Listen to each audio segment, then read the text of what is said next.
Le comte de Monte Cristo, partie 45 du livre audio, chapitre 113. Le passé. Le comte sortit l'âme navrée de cette maison où il laissait Mercédès pour ne plus la revoir jamais, selon toute probabilité. Depuis la mort du petit Édouard, un grand changement s'était fait dans Monte Cristo. Arrivé au sommet de sa vengeance par la pente lente et tortueuse qu'il avait suivie, il avait vu de l'autre côté de la montagne l'abîme du doute. Il y avait plus. Cette conversation qu'il venait d'avoir avec Mercédès avait éveillé tant de souvenirs dans son cœur que ces souvenirs eux-mêmes avaient besoin d'être combattus. Un homme de la trempe du comte ne pouvait flotter longtemps dans cette mélancolie qui peut faire vivre les esprits vulgaires en leur donnant une originalité apparente, mais qui tue les âmes supérieures. Le comte se dit que, pour en être presque arrivé à se blâmer lui-même, il fallait qu'une erreur se fût glissée dans ses calculs. « Je regarde mal le passé, dit-il, et ne puis m'être trompé ainsi. Quoi, continua-t-il, le but que je m'étais proposé serait un but insensé? Quoi, j'aurais fait fausse route depuis 10 ans? Quoi, 1 heure aurait suffi pour prouver à l'architecte que l'œuvre de toutes ses espérances était une œuvre, sinon impossible, du moins sacrilège? Je ne veux pas m'habituer à cette idée, elle me rendrait fou. Ce qui manque à mes raisonnements d'aujourd'hui, c'est l'appréciation exacte du passé, parce que je revois ce passé de l'autre bout de l'horizon. En effet, à mesure qu'on s'avance, le passé, pareil au paysage à travers lequel on marche, s'efface à mesure qu'on s'éloigne. Il m'arrive ce qui arrive aux gens qui se sont blessés en rêve. Ils regardent et sentent leur blessure et ne se souviennent pas de l'avoir reçue. Allons donc, hommes régénérés. Allons, riches extravagants. Allons, dormeurs éveillés. Allons, visionnaires tout-puissants. Allons, millionnaires invincibles. Reprends pour un instant cette funeste perspective de la vie misérable et affamée. Repasse par les chemins où la fatalité t'a poussé, où le malheur t'a conduit, où le désespoir t'a reçu. Trop de diamants, d'or et de bonheur rayonnent aujourd'hui sur les verres de ce miroir où Monte Cristo regarde Dantès. Cache ces diamants, souille cet or, efface ces rayons. Riche, retrouve le pauvre. Libre, retrouve le prisonnier. Ressuscité, retrouve le cadavre. Et tout en disant cela à lui-même, Monte Cristo suivait la rue de la Caisserie. C'était la même par laquelle, 24 ans auparavant, il avait été conduit par une garde silencieuse et nocturne. Ces maisons, à l'aspect riant et animé, elles étaient cette nuit-là sombres, muettes et fermées. « Ce sont cependant les mêmes, » murmura Monte Cristo. Seulement, alors il faisait nuit. Aujourd'hui, il fait grand jour. C'est le soleil qui éclaire tout cela et qui rend tout cela joyeux. Il descendit sur le quai par la rue Saint-Laurent et s'avança vers la consigne. C'était le point du port où il avait été embarqué. Un bateau de promenade passait avec son dais de coutil. Monte Cristo appela le patron, qui nagea aussitôt vers lui avec l'empressement que mettent à cet exercice les bateliers qui flairent une bonne aubaine. Le temps était magnifique. Le voyage fut une fête. À l'horizon, le soleil descendait, rouge et flamboyant, dans les flots qui s'embrasaient à son approche. La mer, unie comme un miroir, se ridait parfois sous les bonds des poissons qui, poursuivis par quelque ennemi caché, s'élançaient hors de l'eau pour demander leur salut à un autre élément. Enfin, à l'horizon, l'on voyait passer, blanches et gracieuses comme des mouettes voyageuses, les barques de pêcheurs qui se rendent aux Martigues, ou les bâtiments marchands chargés pour la Corse ou pour l'Espagne. Malgré ce beau ciel, malgré ces barques aux gracieux contours, malgré cette lumière dorée qui inondait le paysage, le comte, enveloppé dans son manteau, se rappelait, un à un, tous les détails du terrible voyage. Cette lumière unique et isolée, brûlant aux Catalans, cette vue du château d'If qui lui apprit où on le menait, cette lutte avec les gendarmes lorsqu'il voulut se précipiter dans la mer, son désespoir quand il se sentit vaincu, et cette sensation froide du bout du canon de la carabine appuyé sur sa tempe comme un anneau de glace. Et peu à peu, comme ces sources desséchées par l'été, qui lorsque s'amassent les nuages d'automne s'humectent peu à peu et commencent à sourdre goutte à goutte, le comte de Monte-Cristo sentit également sourdre dans sa poitrine ce vieux fiel extravasé qui avait autrefois inondé le cœur d'Edmond Dantès. Pour lui, dès lors, plus de beau ciel, plus de barques gracieuses, plus d'ardentes lumières. Le ciel se voila de crêpes funèbres, et l'apparition du noir géant qu'on appelle le château d'If le fit tressaillir, comme s'il lui fût apparu tout à coup le fantôme d'un ennemi mortel. On arriva. Instinctivement, le comte se recula jusqu'à l'extrémité de la barque. Le patron avait beau lui dire de sa voix la plus caressante « Nous abordons, monsieur ». Monte-Cristo se rappela qu'à ce même endroit, sur ce même rocher, il avait été violemment traîné par ses gardes et qu'on l'avait forcé de monter cette rampe en lui piquant les reins avec la pointe d'une baïonnette. La route avait autrefois semblé bien longue à Dantès. Monte-Cristo l'avait trouvée bien courte. Chaque coup de rame avait fait jaillir avec la poussière humide de la mer 1 million de pensées et de souvenirs. Depuis la Révolution de Juillet, il n'y avait plus de prisonniers au château d'If.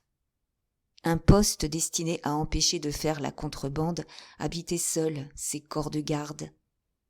Un concierge attendait les curieux à la porte pour leur montrer ce monument de terreur, devenu un monument de curiosité.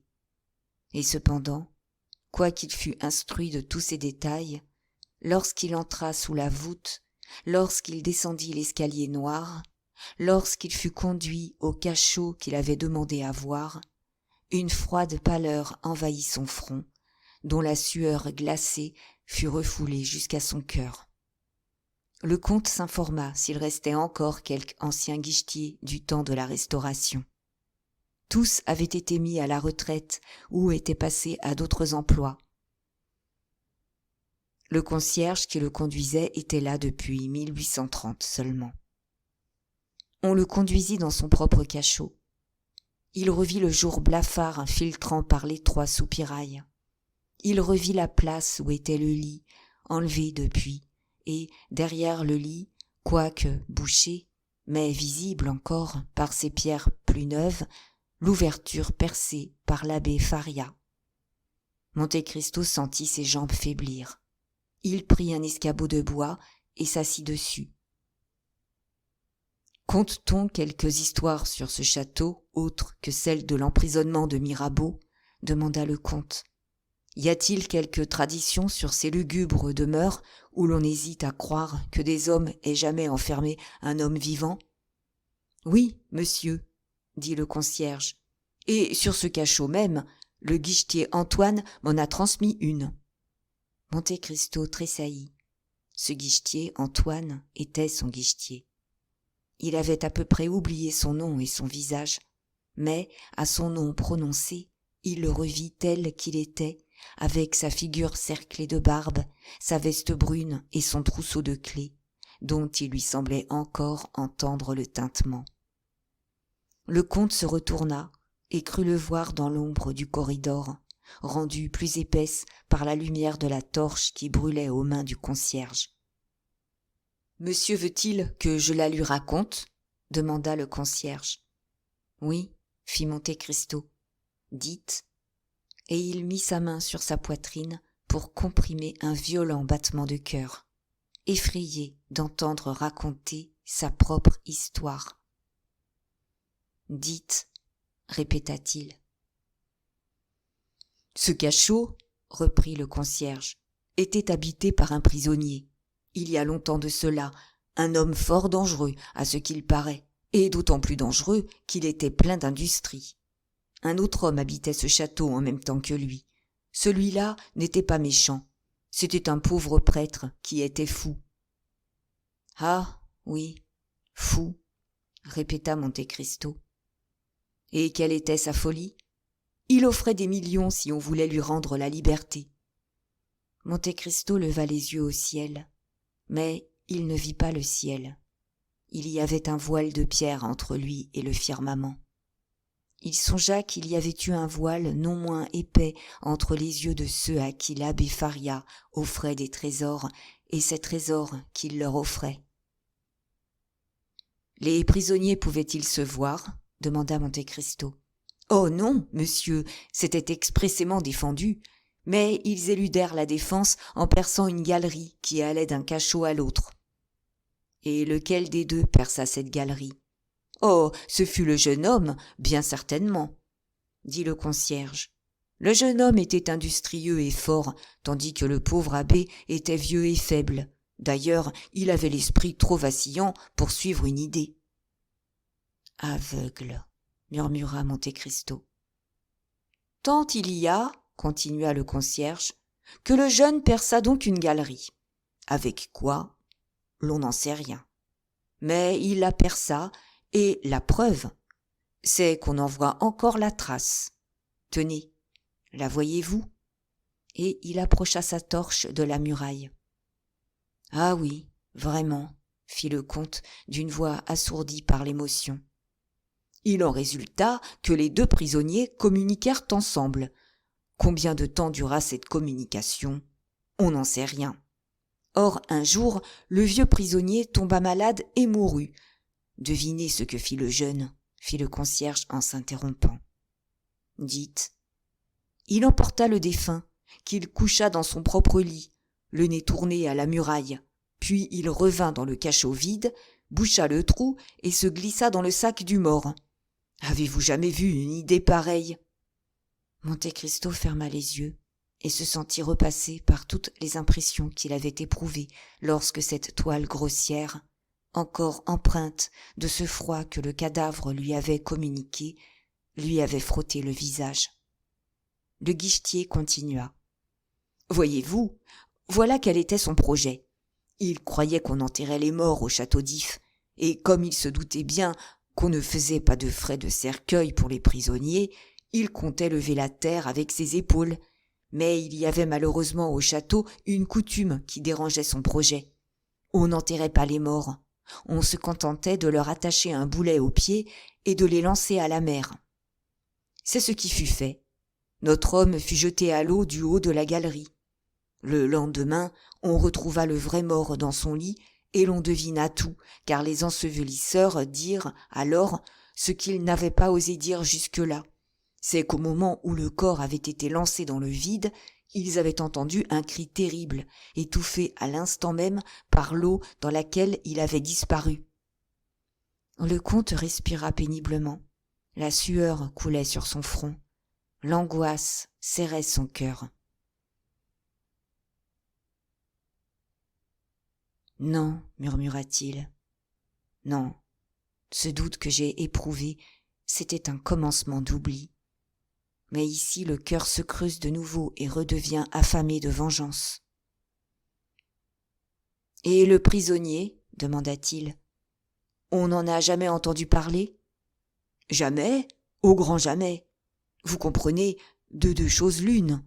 Ou il est tombé à plat, et comme il tombait d'une 50aine de pieds, il se sera tué sur le coup. Vous avez dit qu'on lui avait attaché un boulet au pied. Il sera tombé debout. Ou il est tombé debout, reprit le concierge, et alors le poids du boulet l'aura entraîné au fond, où il est resté, pauvre cher homme. Vous le plaignez ? Ma foi, oui, quoiqu'il fût dans son élément. Que voulez-vous dire ? Qu'il y avait un bruit qui courait que ce malheureux était, dans son temps, un officier de marine détenu pour bonapartisme. Vérité, murmura le comte. Dieu t'a faite pour surnager au-dessus des flots et des flammes. Ainsi, le pauvre marin vit dans le souvenir de quelques conteurs. On récite sa terrible histoire au coin du foyer et l'on frissonne au moment où il fendit l'espace pour s'engloutir dans la profonde mer. On n'a jamais su son nom, demanda tout haut le comte. Ah, bien oui, dit le gardien. Comment? Il n'était connu que sous le nom du numéro 34. Villefort, murmura Monte Cristo. Voilà ce que bien des fois tu as dû te dire, quand mon spectre importunait tes insomnies. Monsieur veut-il continuer la visite? Demanda le concierge. Oui, surtout si vous voulez me montrer la chambre du pauvre abbé. Ah, du numéro 27. Oui, du numéro 27, répéta Monte Cristo. Et il lui sembla encore entendre la voix de l'abbé Faria lorsqu'il lui avait demandé son nom et que celui-ci avait crié ce numéro à travers la muraille. « Venez !»« Attendez, » dit Monte Cristo, « que je jette un dernier regard sur toutes les faces de ce cachot. »« Cela tombe bien, » dit le guide, « j'ai oublié la clé de l'autre. »« Allez la chercher. »« Je vous laisse la torche. »« Non, emportez-la. »« Mais vous allez rester sans lumière. » J'y vois la nuit. Tiens, c'est comme lui. Qui, lui? Le numéro 34. On dit qu'il s'était tellement habitué à l'obscurité qu'il eût vu une épingle dans le coin le plus obscur de son cachot. Il lui a fallu 10 ans pour en arriver là, murmura le comte. Le guide s'éloigna, emportant la torche. Le comte avait dit vrai. À peine fut-il depuis quelques secondes dans l'obscurité qu'il distingua tout comme en plein jour. Alors il regarda tout autour de lui. Alors il reconnut bien réellement son cachot. « Oui, dit-il, voilà la pierre sur laquelle je m'asseyais. Voilà la trace de mes épaules qui ont creusé leur empreinte dans la muraille. Voilà la trace du sang qui a coulé de mon front un jour que j'ai voulu me briser le front contre la muraille. Oh, ces chiffres, je me les rappelle. Je les fis un jour que je calculais l'âge de mon père pour savoir si je le retrouverais vivant, et l'âge de Mercédès pour savoir si je la retrouverais libre. J'eus un instant d'espoir après avoir achevé ce calcul. Je comptais sans la faim et sans l'infidélité. Et un rire amer s'échappa de la bouche du comte. Il venait de voir, comme dans un rêve, son père conduit à la tombe. Mercédès marchant à l'autel. Sur l'autre paroi de la muraille, une inscription frappa sa vue. Elle se détachait, blanche encore, sur le mur verdâtre. Mon Dieu, lut Monte Cristo. Conservez-moi la mémoire. Oh oui, s'écria-t-il, voilà la seule prière de mes derniers temps. Je ne demandais plus la liberté, je demandais la mémoire. Je craignais de devenir fou et d'oublier. Mon Dieu, vous m'avez conservé la mémoire, et je me suis souvenu. Merci, merci, mon Dieu. En ce moment, la lumière de la torche miroita sur les murailles. C'était le guide qui descendait. Monte Cristo alla au-devant de lui. « Suivez-moi, dit-il. » Et, sans avoir besoin de remonter vers le jour, il lui fit suivre un corridor souterrain qui le conduisit à une autre entrée. Là encore, Monte Cristo fut assailli par un monde de pensées. La première chose qui frappa ses yeux fut le méridien tracé sur la muraille, à l'aide duquel l'abbé Faria comptait les heures. Puis les restes du lit sur lequel le pauvre prisonnier était mort. À cette vue, au lieu des angoisses que le comte avait éprouvées dans son cachot, un sentiment doux et tendre, un sentiment de reconnaissance gonfla son cœur. 2 larmes roulèrent de ses yeux. « C'est ici, dit le guide, qu'était l'abbé fou, et c'est par là que le jeune homme le venait trouver. et il montra à Monte Cristo l'ouverture de la galerie qui, de ce côté, était restée béante. À la couleur de la pierre, continua-t-il, un savant a reconnu qu'il devait y avoir 10 ans à peu près que les 2 prisonniers communiquaient ensemble. Pauvres gens, ils ont dû bien s'ennuyer pendant ces 10 ans. Dantès prit quelques louis dans sa poche et tendit la main vers cet homme qui, pour la seconde fois, le plaignait sans le connaître. Le concierge les accepta, croyant recevoir quelques menues pièces de monnaie. Mais, à la lueur de la torche, il reconnut la valeur de la somme que lui donnait le visiteur. « Monsieur, lui dit-il, vous vous êtes trompé. »« Comment cela ? C'est de l'or que vous m'avez donné. »« Je le sais bien. »« Comment ? Vous le savez ? » ?»« Oui. »« Votre intention est de me donner cet or ? » ?»« Oui. »« Et je puis le garder en toute conscience ? » ?»« Oui. » Le concierge regarda Monte Cristo avec étonnement. « Et honnêteté, dit le comte, comme Hamlet. »« Monsieur, reprit le concierge qui n'osait croire à son bonheur, monsieur, je ne comprends pas votre générosité. Elle est facile à comprendre, cependant, mon ami, dit le comte. J'ai été marin, et votre histoire a dû me toucher plus qu'un autre. Alors, monsieur, dit le guide, puisque vous êtes si généreux, vous méritez que je vous offre quelque chose. Qu'as-tu à m'offrir, mon ami? Des coquilles? Des ouvrages de paille? Merci. Non pas, monsieur, non pas. Quelque chose qui se rapporte à l'histoire de tout à l'heure. En vérité, s'écria vivement le comte. Qu'est-ce donc? Écoutez, dit le concierge, voilà ce qui est arrivé. Je me suis dit, on trouve toujours quelque chose dans une chambre où un prisonnier est resté 15 ans, et je me suis mis à sonder les murailles. Ah, s'écria Monte Cristo en se rappelant la double cachette de l'abbé. En effet. À force de recherche, continua le concierge, j'ai découvert que cela sonnait le creux au chevet du lit et sous l'âtre de la cheminée.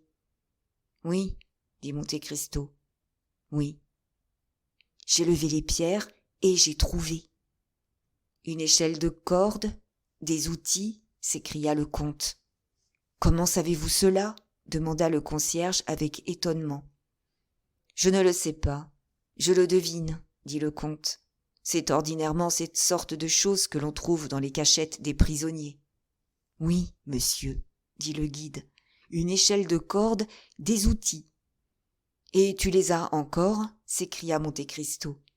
Non, monsieur, j'ai vendu ces différents objets qui étaient fort curieux à des visiteurs, mais il me reste autre chose. Quoi donc? Demanda le comte avec impatience. Il me reste une espèce de livre écrit sur des bandes de toile.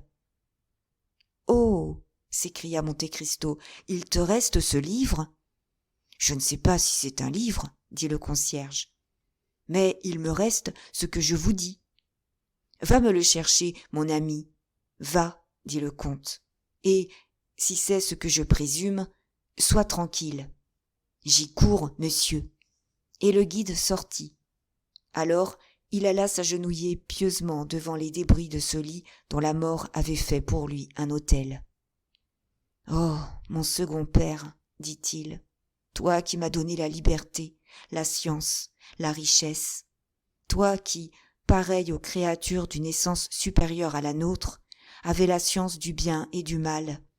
Si au fond de la tombe il reste quelque chose de nous qui tressaille à la voix de ceux qui sont demeurés sur la terre, si dans la transfiguration que subit le cadavre, quelque chose d'animé flotte au lieu où nous avons beaucoup aimé ou beaucoup souffert, noble cœur, esprit suprême, âme profonde, par un mot, par un signe, par une révélation quelconque, je t'en conjure, au nom de cet amour paternel que tu m'accordais et de ce respect filial que je t'avais voué, enlève-moi ce reste de doute qui, s'il ne se change en conviction, deviendra un remords.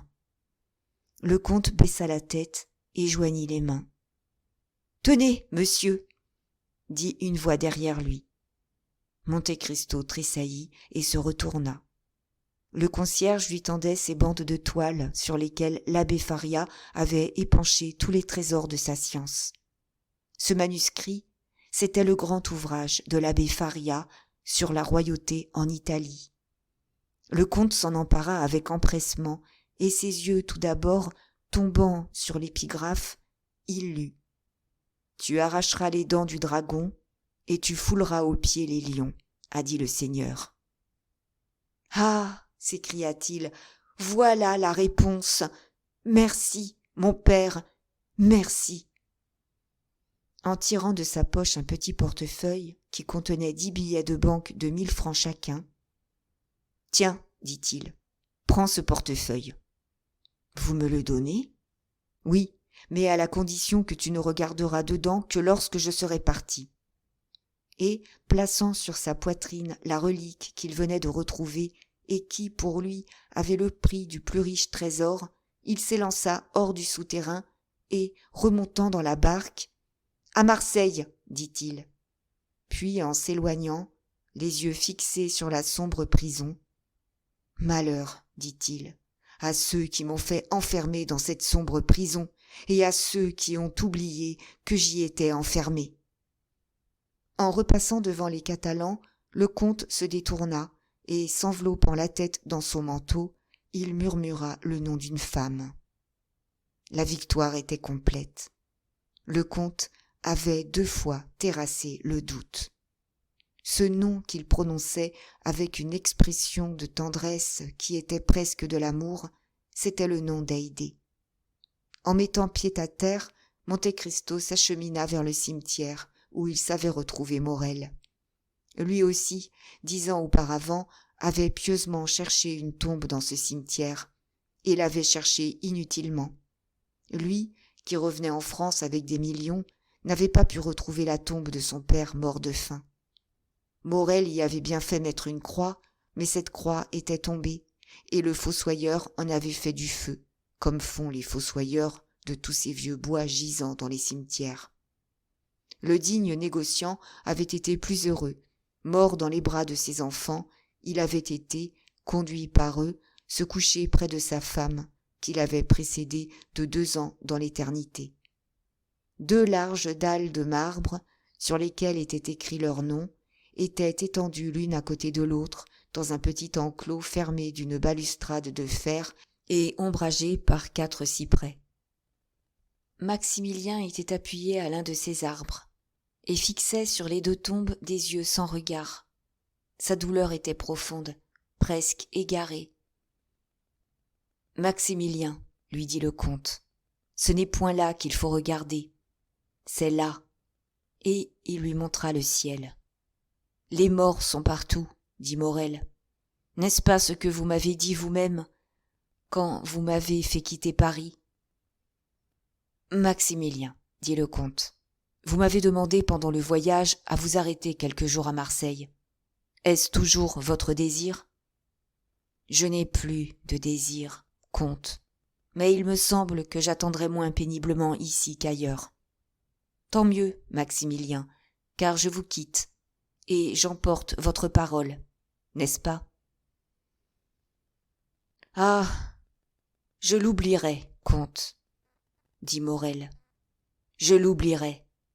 Non, vous ne l'oublierez pas, parce que vous êtes homme d'honneur avant tout, Morrel, parce que vous avez juré, parce que vous allez jurer encore.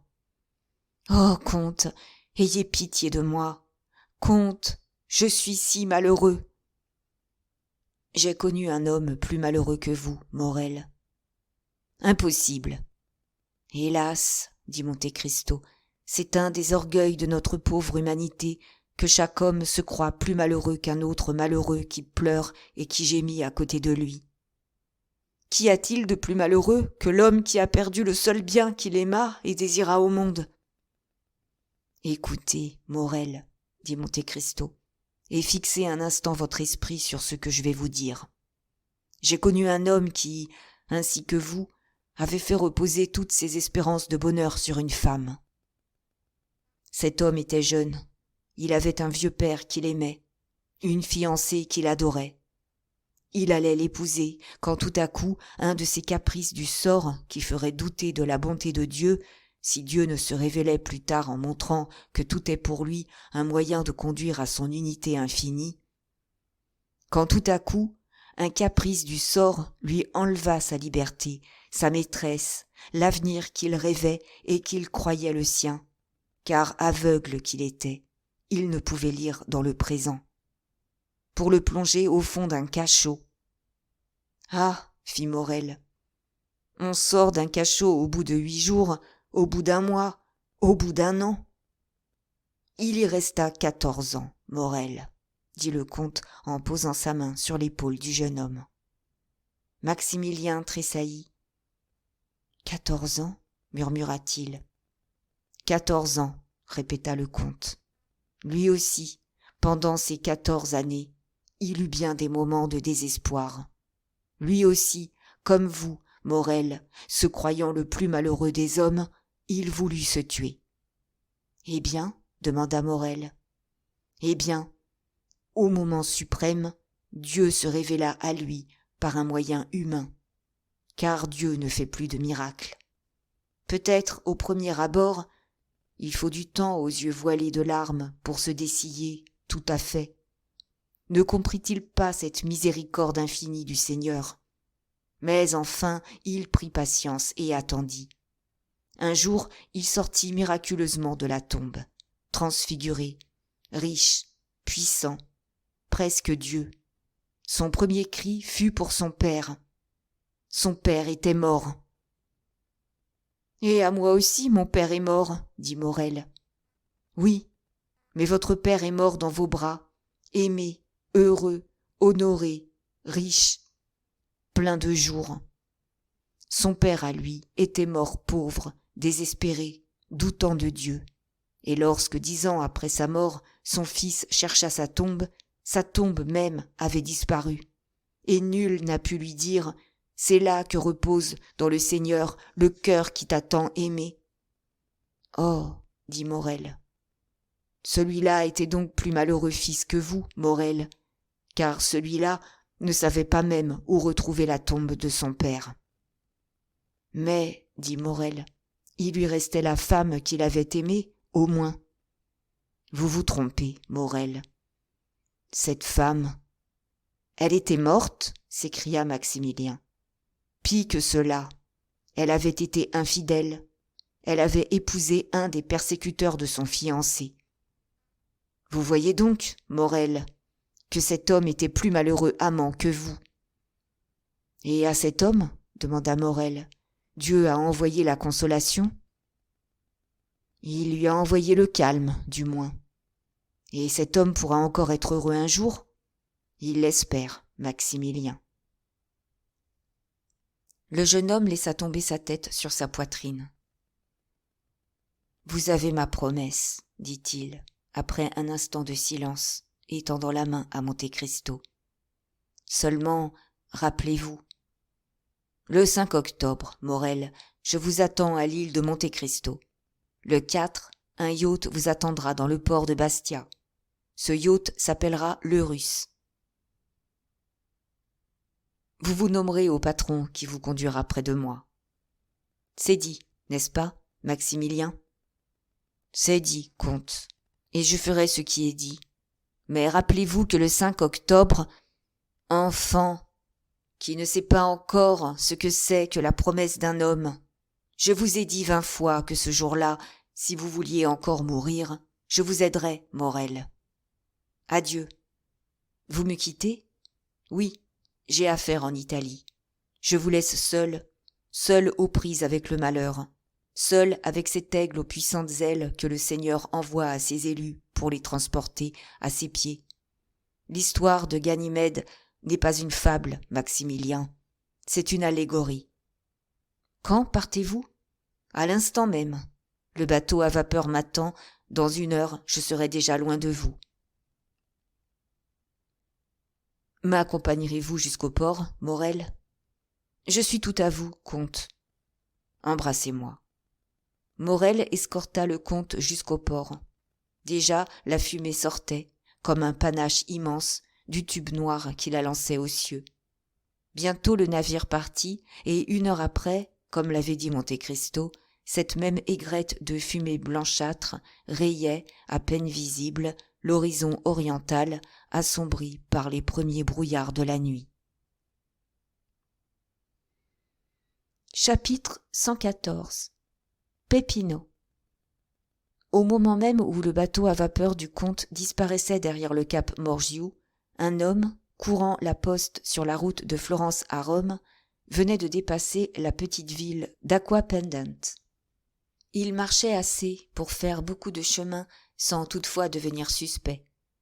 Vêtu d'une redingote, ou plutôt d'un surtout que le voyage avait infiniment fatigué, mais qui laissait voir brillant et frais encore un ruban de la Légion d'honneur répété à son habit, cet homme, non seulement à ce double signe, mais encore à l'accent avec lequel il parlait au postillon, devait être reconnu pour français.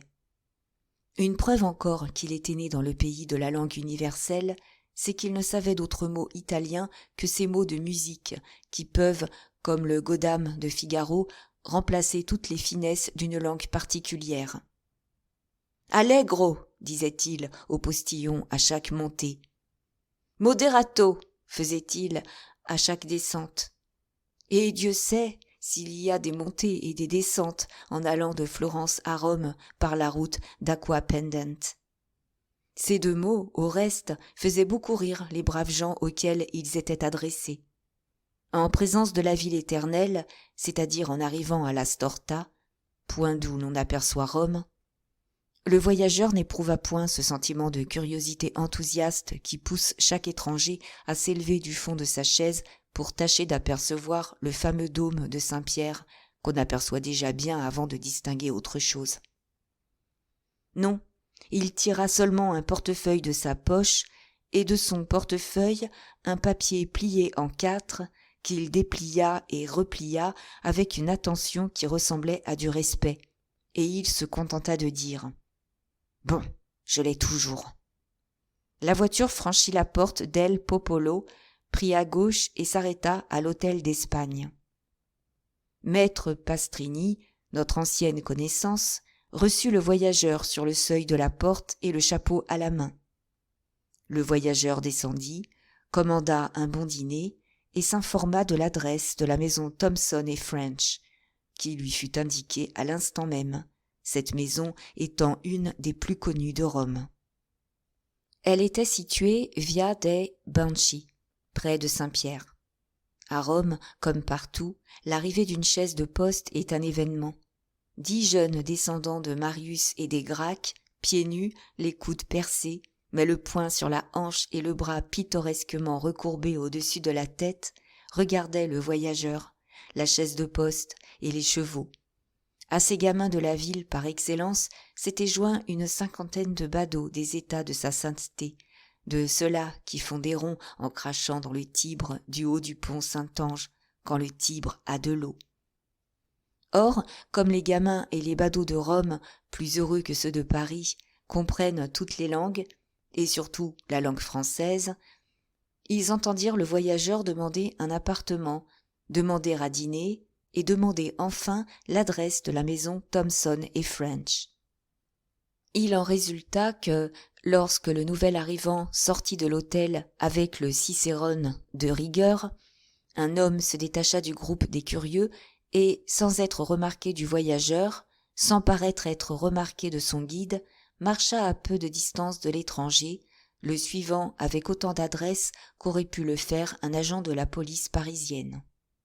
Le Français était si pressé de faire sa visite à la maison Thomson et French qu'il n'avait pas pris le temps d'attendre que les chevaux fussent attelés. La voiture devait le rejoindre en route ou l'attendre à la porte du banquier. On arriva sans que la voiture eût rejoint. Le Français entra, laissant dans l'antichambre son guide, qui aussitôt entra en conversation avec 2 ou 3 de ces industriels sans industrie, ou plutôt aux 1000 industries, qui se tiennent à Rome à la porte des banquiers, des églises, des ruines, des musées ou des théâtres. En même temps que le Français, L'homme qui s'était détaché du groupe des curieux entra aussi.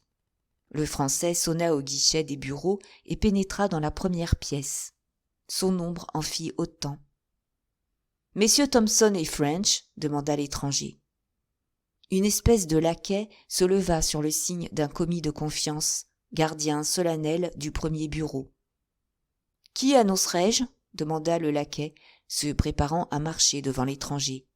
« Monsieur le baron Danglars » répondit le voyageur. « Venez » dit le laquais. Une porte s'ouvrit. Le laquais et le baron disparurent par cette porte. L'homme qui était entré derrière Danglars s'assit sur un banc d'attente. Le commis continua d'écrire pendant 5 minutes à peu près. Pendant ces 5 minutes, l'homme assis garda le plus profond silence et la plus stricte immobilité. Puis la plume du commis cessa de crier sur le papier.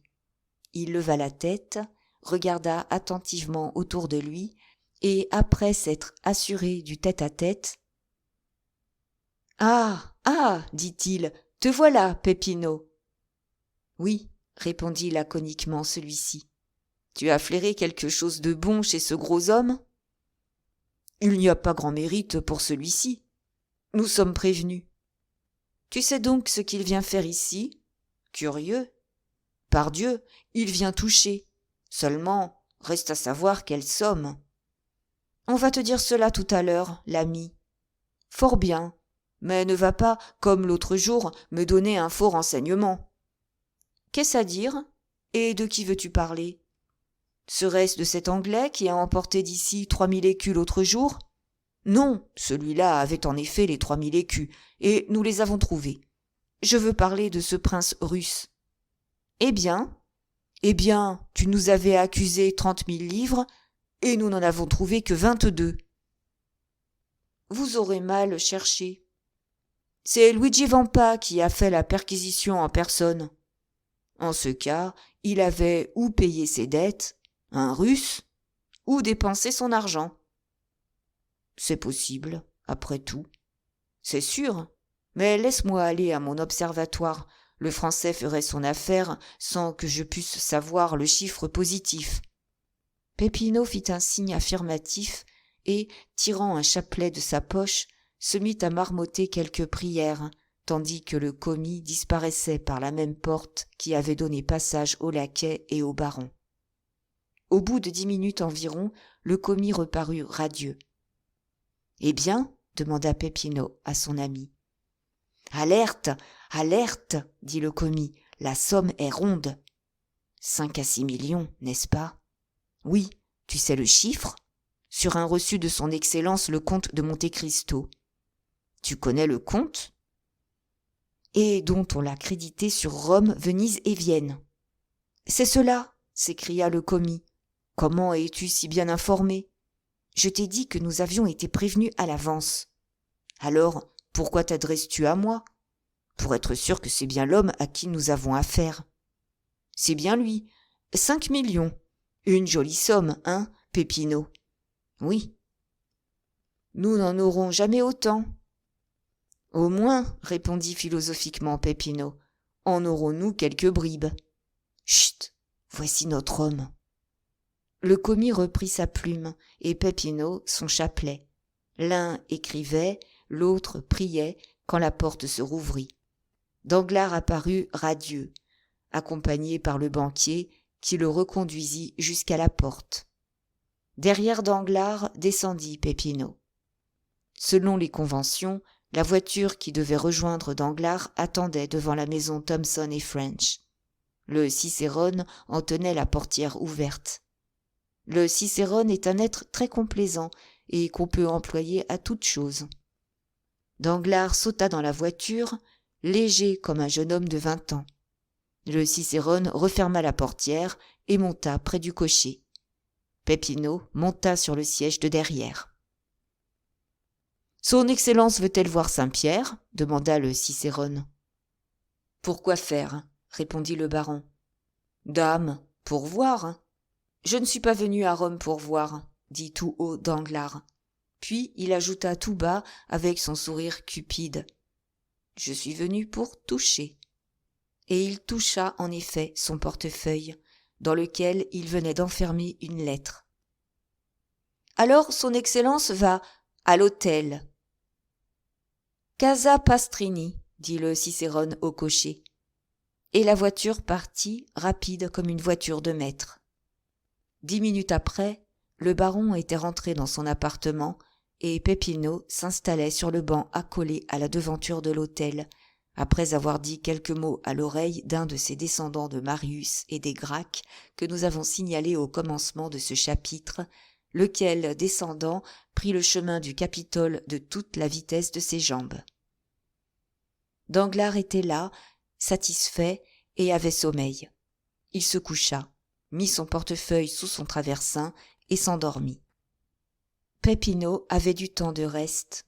Il joua à la mora avec des facchino, perdit 3 écus et pour se consoler, but un flacon de vin d'Orvieto. Le lendemain, Danglars s'éveilla tard, quoiqu'il se fût couché de bonne heure. Il y avait 5 ou 6 nuits qu'il dormait fort mal, quand toutefois il dormait. Il déjeuna copieusement et, peu soucieux, comme il l'avait dit, de voir les beautés de la ville éternelle, il demanda ses chevaux de poste pour midi. Mais Danglars avait compté sans les formalités de la police et sans la paresse du maître de poste. Les chevaux arrivèrent à 2 heures seulement, et le Cicérone ne rapporta le passeport visé qu'à 3. Tous ces préparatifs avaient amené devant la porte de maître Pastrini bon nombre de badauds. Les descendants des Gracques et de Marius ne manquaient pas non plus. Le baron traversa triomphalement ces groupes, qu'il appelait « Excellence » pour avoir un bajocco. Comme Danglars, homme très populaire, comme on sait, s'était contenté de se faire appeler baron jusque-là et n'avait pas encore été traité d'excellence, ce titre le flatta, et il distribua une 12aine de pauls à toute cette canaille, toute prête pour 12 autres pauls à le traiter d'altesse. « Quelle route ?» demanda le postillon en italien. « Route d'Ancône » répondit le baron. Maître Pastrini traduisit la demande et la réponse, et la voiture partit au galop. Danglars voulait effectivement passer à Venise et y prendre une partie de sa fortune, puis, de Venise, aller à Vienne, où il réaliserait le reste. Son intention était de se fixer dans cette dernière ville qu'on lui avait assuré être une ville de plaisir. À peine eut-il fait 3 lieues dans la campagne de Rome que la nuit commença de tomber. Danglars n'avait pas cru partir si tard, sinon il serait resté. Il demanda au postillon combien il y avait avant d'arriver à la prochaine ville. « Non capisco » répondit le postillon.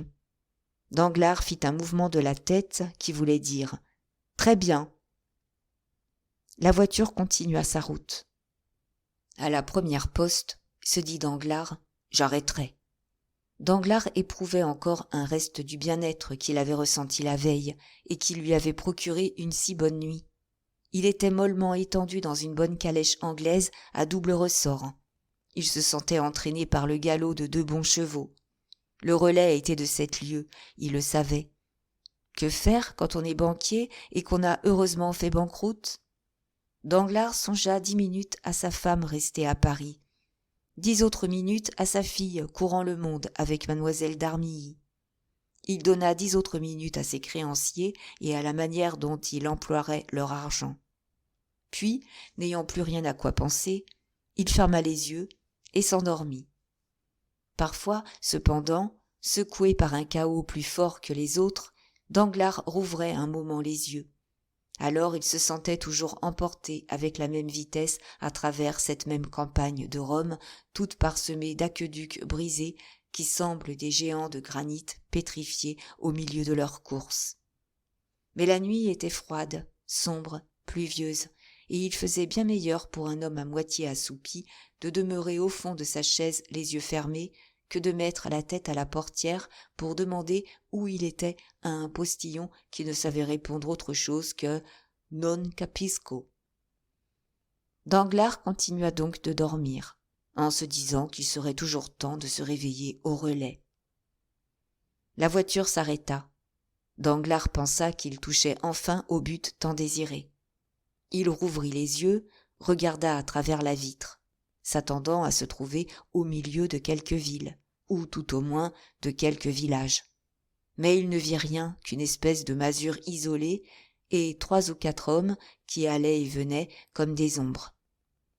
Danglars attendit un instant que le postillon qui avait achevé son relais vînt lui réclamer l'argent de la poste. Il comptait profiter de l'occasion pour demander quelques renseignements à son nouveau conducteur. Mais les chevaux furent dételés et remplacés sans que personne vînt demander d'argent aux voyageurs. Danglars, étonné, ouvrit la portière. Mais une main vigoureuse la repoussa aussitôt, et la chaise roula. Le baron, stupéfait, se réveilla entièrement. « Hé !» dit-il au postillon. « Hé ! Mio caro !» C'était encore de l'italien de romance que Danglars avait retenu lorsque sa fille chantait des duos avec le prince Cavalcanti. Mais Mio caro ne répondit point. Danglars se contenta alors d'ouvrir la vitre. « Hé, l'ami, où allons-nous donc ?» dit-il, en passant sa tête par l'ouverture. « Dentro la testa !» cria une voix grave et impérieuse, accompagnée d'un geste de menace.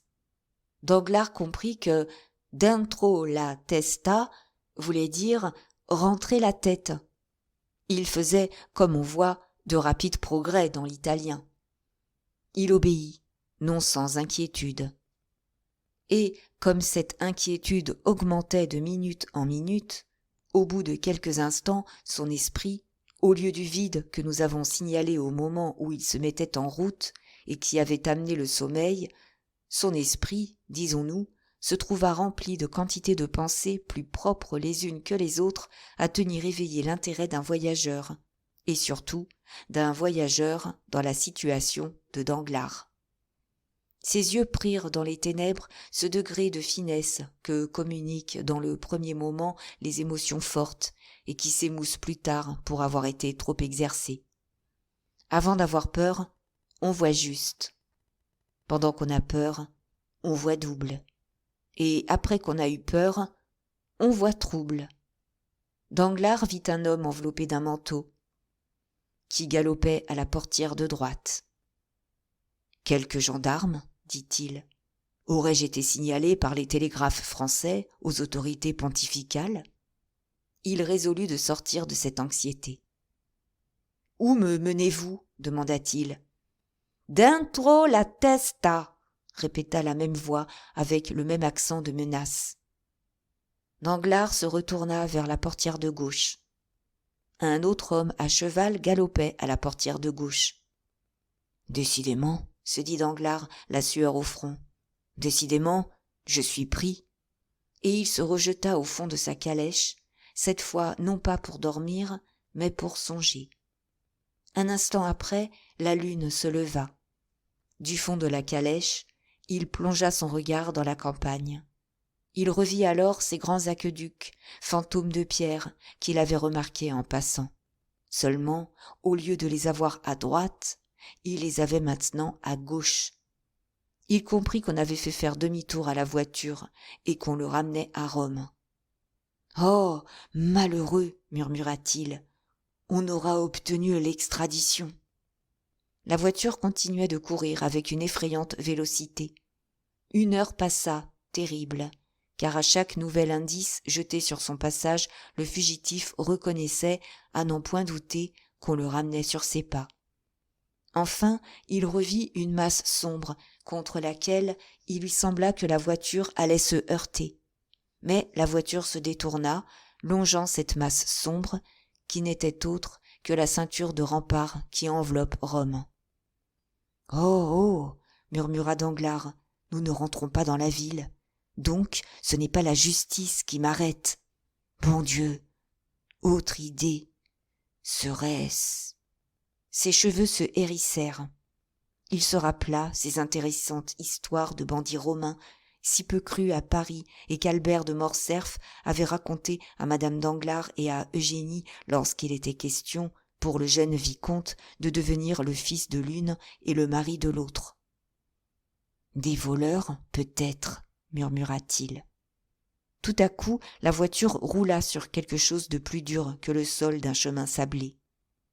Danglars hasarda un regard aux deux côtés de la route. Il aperçut des monuments de forme étrange, et sa pensée préoccupée du récit de Morcerf, qui, maintenant, se présentait à lui dans tous ses détails, sa pensée lui dit qu'il devait être sur la voie appienne. À gauche de la voiture, dans une espèce de vallée, on voyait une excavation circulaire. C'était le cirque de Caracalla. Sur un mot de l'homme qui galopait à la portière de droite, la voiture s'arrêta. En même temps, la portière de gauche s'ouvrit. « Scandi !» commanda une voix. Danglars descendit à l'instant même. Il ne parlait pas encore l'italien, mais il l'entendait déjà. Plus mort que vif, le baron regarda autour de lui. 4 hommes l'entouraient, sans compter le postillon. « Dis quoi ?» dit un des 4 hommes en descendant un petit sentier qui conduisait de la voie appienne au milieu de ces inégales hachures de la campagne de Rome.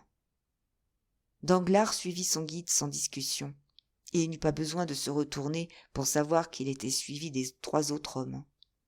Cependant, il lui sembla que ces hommes s'arrêtaient comme des sentinelles à des distances à peu près égales. Après 10 minutes de marche à peu près, pendant lesquelles Danglars n'échangea point une seule parole avec son guide, il se trouva entre un tertre et un buisson de hautes herbes. 3 hommes debout et muets formaient un triangle dont il était le centre. Il voulut parler. Sa langue s'embarrassa. « Avanti !» dit la même voix à l'accent bref et impératif. Cette fois, Danglars comprit doublement. Il comprit par la parole et par le geste, car l'homme qui marchait derrière lui le poussa si rudement en avant qu'il alla heurter son guide. Ce guide était notre ami Peppino, qui s'enfonça dans les hautes herbes par une sinuosité que les fouines et les lézards pouvaient seuls reconnaître pour un chemin frayé. Peppino s'arrêta devant une roche surmontée d'un épais buisson. Cette roche, entr'ouverte comme une paupière, livra passage au jeune homme qui disparut comme disparaissent dans leurs trappes les diables de nos féeries. La voix et le geste de celui qui suivait Danglars engagèrent le banquier à en faire autant. Il n'y avait plus à en douter, le banqueroutier français avait affaire à des bandits romains. Danglars s'exécuta comme un homme placé entre 2 dangers terribles, et que la peur rend brave. Malgré son ventre assez mal disposé pour pénétrer dans les crevasses de la campagne de Rome, il s'infiltra derrière Peppino, et, se laissant glisser en fermant les yeux, il tomba sur ses pieds. En touchant la terre, il rouvrit les yeux. Le chemin était large, mais noir. Peppino, peu soucieux de se cacher, maintenant qu'il était chez lui, battit le briquet et alluma une torche. 2 autres hommes descendirent derrière Danglars, formant l'arrière-garde, et poussant Danglars lorsque par hasard il s'arrêtait. Le firent arriver par une pente douce au centre d'un carrefour de sinistre apparence. En effet, les parois des murailles, creusées en cercueils superposés les uns aux autres, semblaient, au milieu des pierres blanches, ouvrir ces yeux noirs et profonds qu'on remarque dans les têtes de mort. Une sentinelle fit battre contre sa main gauche les capucines de sa carabine. « Qui vive ?» fit la sentinelle. « Ami, ami, » dit Peppino. « Où est le capitaine ?»« Là, » dit la sentinelle, en montrant par-dessus son épaule une espèce de grande salle creusée dans le roc et dont la lumière se reflétait dans le corridor par de grandes ouvertures cintrées. « Bonne proie, capitaine, bonne proie !» dit Peppino en italien. Et, prenant Danglars par le collet de sa redingote, il le conduisit vers une ouverture ressemblant à une porte, et par laquelle on pénétrait dans la salle dont le capitaine paraissait avoir fait son logement. « Est-ce l'homme ?» demanda celui-ci, qui lisait fort attentivement la vie d'Alexandre dans Plutarque. « Lui-même, capitaine, lui-même. »« Très bien, montrez-le-moi. » Sur cet ordre, assez impertinent, Peppino approcha si brusquement sa torche du visage de Danglars que celui-ci se recula vivement pour ne point avoir les sourcils brûlés. Ce visage bouleversé offrait tous les symptômes d'une pâle et hideuse terreur. « Cet homme est fatigué, » dit le capitaine. « Qu'on le conduise à son lit. »« Oh, » murmura Danglars, « ce lit, c'est probablement un des cercueils qui creusent la muraille. Ce sommeil, c'est la mort qu'un des poignards que je vois étinceler dans l'ombre va me procurer. » En effet, dans les profondeurs sombres de l'immense salle, on voyait se soulever, sur leurs couches d'herbes sèches ou de peau de loup, les compagnons de cet homme qu'Albert de Morcerf avait trouvé lisant les commentaires de César, et que Danglars retrouvait lisant la vie d'Alexandre. Le banquier poussa un sourd gémissement et suivit son guide. Il n'essaya ni de prier, ni de crier. Il n'avait plus ni force, ni volonté, ni puissance, ni sentiment. Il allait parce qu'on l'entraînait.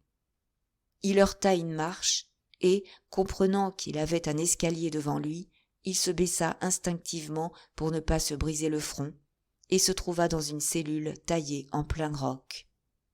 Cette cellule était propre, bien que nue, sèche, quoique située sous la terre à une profondeur incommensurable.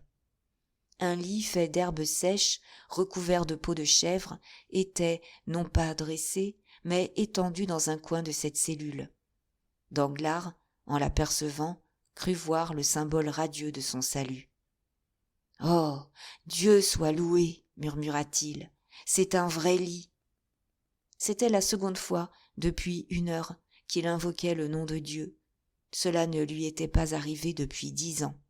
« Ecco !» dit le guide, et poussant Danglars dans la cellule, il referma la porte sur lui. Un verrou grinça. Danglars était prisonnier. D'ailleurs, n'y eût-il pas eu de verrou, il eût fallu être Saint-Pierre et avoir pour guide un ange du ciel pour passer au milieu de la garnison qui tenait les catacombes de Saint-Sébastien et qui campait autour de son chef, dans lequel nos lecteurs ont certainement reconnu le fameux Luigi Vampa. Danglars aussi avait reconnu ce bandit, à l'existence duquel il n'avait pas voulu croire quand Morcerf essayait de le naturaliser en France.